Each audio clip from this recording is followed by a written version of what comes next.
10월 11일 말씀 묵상하겠습니다. 함께 기도하겠습니다. 하나님 감사합니다. 우리를 하나님의 자녀로 불러주셔서 감사합니다. 우리를 왕같은 제사장으로 불러주셔서 감사합니다. 우리가 하나님께 나아갈 때에 신령과 진정으로 예배하게 하시고 또한 하나님을 만나는 은혜를 누리게 하여 주시옵소서. 그래서 우리를 통해서 많은 자들이 진정한 예배자들로 세워질 수 있도록 주여 도와주시옵소서. 예수님 이름으로 기도했습니다. 아멘. 오늘의 말씀은 출애굽기 29장 35절에서 46절까지의 말씀입니다. 말씀을 함께 살펴보시기 전에 개인적으로 말씀을 꼭 읽으시고 묵상하는 시간 가지시기 바랍니다. 29장 35절입니다. 너는 내가 내게 한 모든 명령대로 아론과 그의 아들들에게 그같이 하여 이레 동안 위임식을 행하되 매일 숫송아지 하나로 속죄하기 위하여 속죄제를 드리며 또 제단을 위하여 속죄하여 깨끗하게 하고 그것에 기름을 부어 거룩하게 하라. 너는 이레 동안 제단을 위하여 속죄하여 거룩하게 하라. 그리하면 지극히 거룩한 제단이 되리니 제단에 접촉하는 모든 것이 거룩하리라. 라는 말씀으로 시작하고 있습니다. 그렇습니다. 하나님께서는 제사장 위임식을 어떻게 해야 되는지에 대해서 말씀하십니다.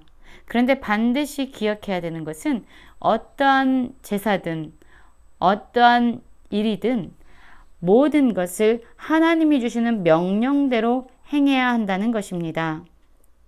그럴 때에 우리는 비로소 거룩한 하나님의 백성들이 될 수 있습니다. 거룩이란 뜻을 우리는 계속적으로 생각해 보고 있는데요. 거룩이란 것은 바로 구별되어진 것입니다. 오늘 말씀을 살펴보아도 거룩이라는 단어는 계속적으로 반복적으로 사용되고 있죠. 36절에도 거룩하게 하라. 그리고 37절에도 거룩하게 하라. 거룩한 제단이 되어 거룩하리라. 라고 하나님은 계속해서 이 하반절에도 계속적으로 거룩을 말씀하십니다. 거룩은 다시 한번 말씀드리면 구별되어진다 라는 뜻입니다. 구별되다. 구별되는 것은 바로 기준이 다른 것입니다.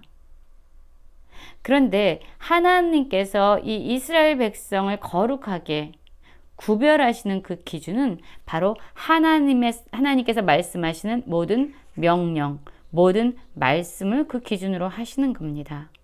그래서 이스라엘 백성들이 하나님의 명령과 하나님의 말씀을 듣고 그대로 행할 때에 그들은 거룩하게 되어지는 것입니다. 특별히 제사장 위임식은요. 1회 동안에 7일 동안 위임식이 거행됐습니다. 그런데 위임식이 거행되는 동안에 그들은 매일 숫송아지 하나를 속죄 제물로 드려야 됐습니다. 이 짐승의 피로는 한 번에 단번에 속죄를 이룰 수 없기 때문에 매일 7일 동안 하나님께 위임식을 하면서 자신이 얼마나 큰 죄인인지, 자신의 죄의 결과가 사망이라는 것을 철저히 지속적으로 기억해야 됐다는 것입니다. 그럴 때 비로소 그들은 하나님께서 자신들을 선택하시고 자신들에게 맡겨주신 사명이 얼마나 귀한 것인지를 깨닫게 되기 때문이지요. 제사장들을 위해서뿐만 아니라 또한 제단을 위해서 하나님은 속죄제를 드리라고 말씀합니다. 그리고 또한 하나님께서 말씀하시는 또한 제물이 있는데요. 38절입니다. 내가 제단 위에 드릴 것은 이러하니라. 매일 1년 된 어린 양 2마리니 한 어린 양은 아침에 드리고 한 어린 양은 저녁 때에 드릴지라 라고 말씀하고 있습니다. 그렇습니다. 매일 드려지는 번제로 하나님께서 말씀하시는 것은 아침과 저녁마다 어린 양을 하나님께 드리라고 말씀합니다. 그리고 이 어린 양에는요, 고운 밀가루 10분의 1 에바라고 얘기하고 있죠. 바로 이것이 소재입니다. 곡물을 가루를 내서 고운 가루로 만들어서 하나님께 어린 양과 함께 올려드리도록 이야기하고 있습니다. 또한 거기에다가 전제로 포도주 4분의 1을 더해라 라고 말하고 있죠. 전제는 이렇게 포도주를 섞은 제사를 의미합니다.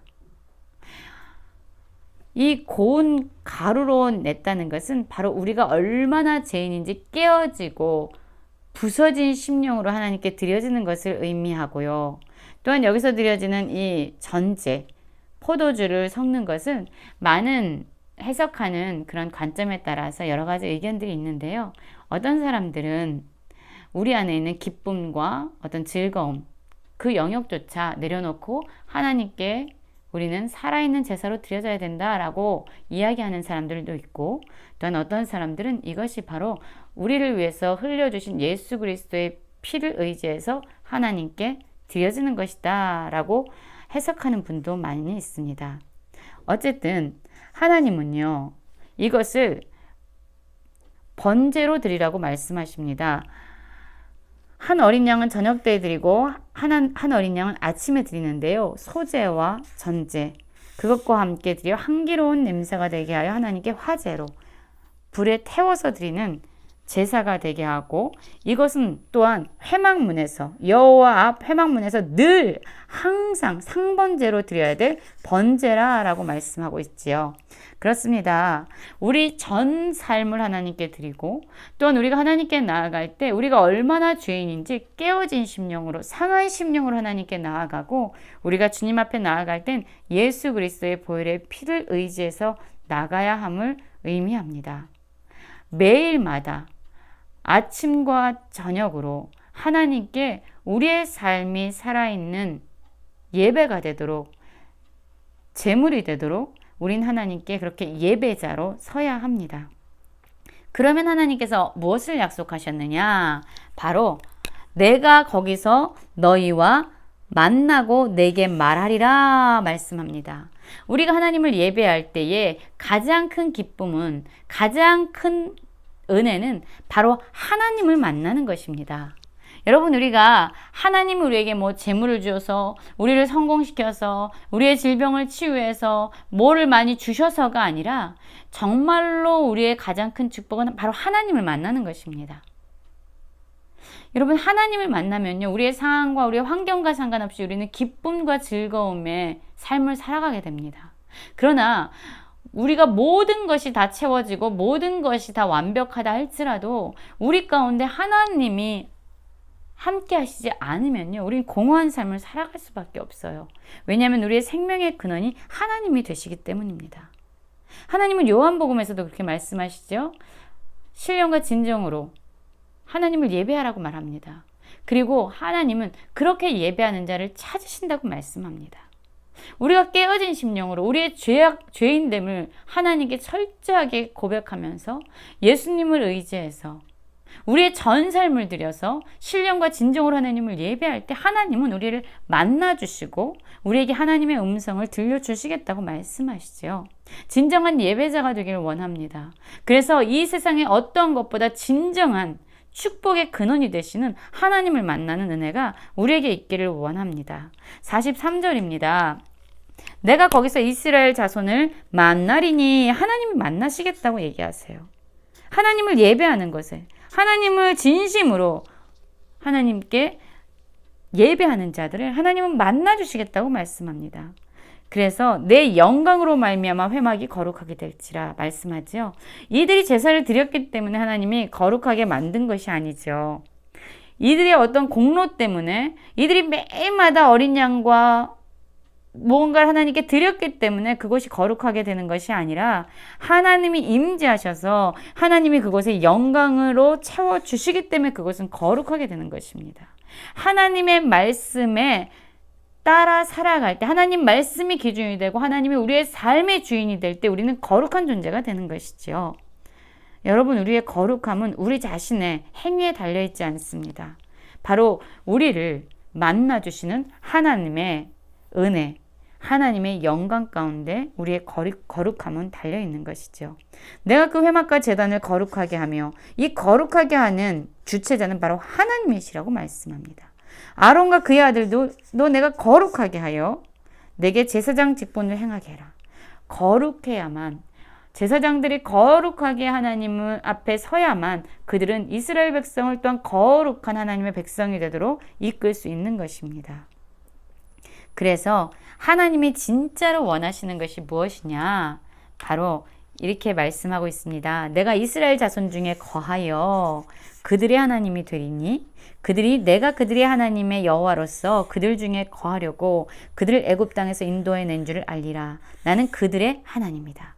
그들의 하나님, 그들의 하나님, 그들의 하나님, 그들 중에 거하려고. 하나님은요, 이스라엘 백성과의 그 관계, 살아있는 관계를 너무나도 중요시하는 분이에요. 그들과 함께하고 싶어하는 하나님의 마음이 구구절절 표현되고 있습니다. 이스라엘 백성을 애굽에서 건져서 구원한 이유도 바로 하나님이 그들과 함께하면서 그들의 하나님이 되시기 원하기 때문이에요. 그들을 너무나도 사랑하셔서 그들과 항상 함께하고 싶어하는 하나님의 마음이 바로 이곳에 표현되어 있습니다. 그렇습니다. 하나님이 우리를 구원하신 것은요, 우리와 함께 하시기 원하기 때문이에요.